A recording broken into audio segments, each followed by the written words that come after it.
কেন্দ্র সরকার এ রাজ্যের প্রতি যে বঞ্চনা করছে তার প্রতিবাদেই তৃণমূল কংগ্রেসের পক্ষ থেকে প্রতিবাদী মিছিলের আয়োজন করা হয়। বীরভূম জেলার ইলামবাজার ব্লকে তৃণমূল কংগ্রেসের পক্ষ থেকে একটি প্রতিবাদী মিছিলের আয়োজন করে। এই মিছিলে তৃণমূল কংগ্রেসের কর্মী সমর্থকেরা উপস্থিত ছিলেন, সাথে সাথে সাধারণ মানুষেরও উপস্থিত ছিল চোখে পড়ার মতন।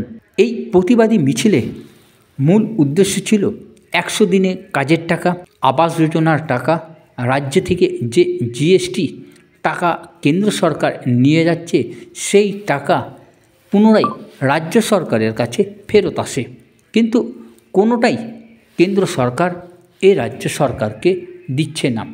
তার প্রতিবাদেই এই প্রতিবাদী মিছিল। এই প্রতিবাদী মিছিল নিয়ে কি বললেন তৃণমূল কংগ্রেসের ইলামবাজার ব্লকের ব্লক সভাপতি ফজলুর রহমান, চলুন শুনে নিই। দেখুন, কেন্দ্র সরকার যেভাবে বাংলাকে বঞ্চনা করছে, মোদী সরকার যেভাবে বাংলাকে অবহেলা করছে, তার বিরুদ্ধে মমতা ব্যানার্জি প্রথম থেকেই সক্রিয় এবং বিজেপির বিরুদ্ধে একমাত্র ভারতের সব থেকে যদি কোনো দল বিরোধিতা করেছে একমাত্র তৃণমূল কংগ্রেসই করেছে। আমাদের নেত্রী, আমাদের সুপ্রিমো মমতা ব্যানার্জি, তিনি যা নির্দেশ দেবেন আমরা তা অক্ষরে অক্ষরে পালন করব এবং পালন করছি। আপনারা দেখেছেন বিগত দিনে তিনি যে নির্দেশ দিয়েছেন, আমরা সঙ্গে সঙ্গে বুথে বুথে, অঞ্চলে অঞ্চলে, ব্লকে ব্লকে আমরা সেই প্রোগ্রাম করেছি। এমনকি জেলা স্তরেও আমরা অনেক কার্যকলাপ গেছি।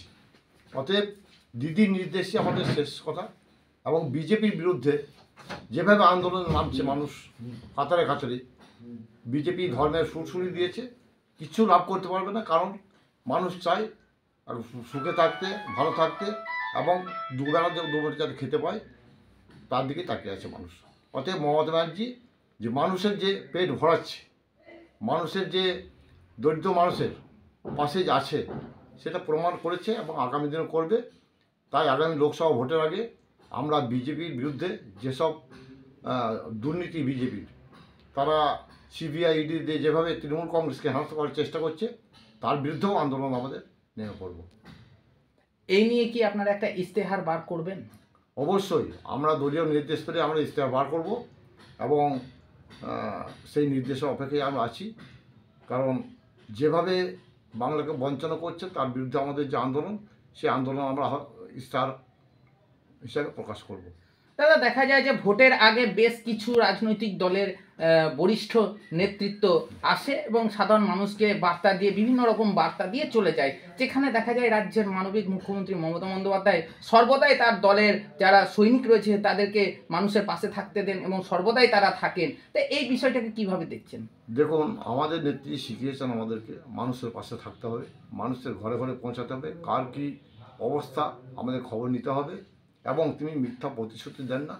তিনি যেটা বলেন আজ পর্যন্ত প্রমাণ হয়নি, যেটা বলেন সেটা করেন নাই, এরকম কোনো প্রমাণ আজ পর্যন্ত হয়নি। অতএব মানুষ তার উপর ভরসা করে, বাংলার মানুষ তার উপর আগামী দিনেও ভরসা করবে।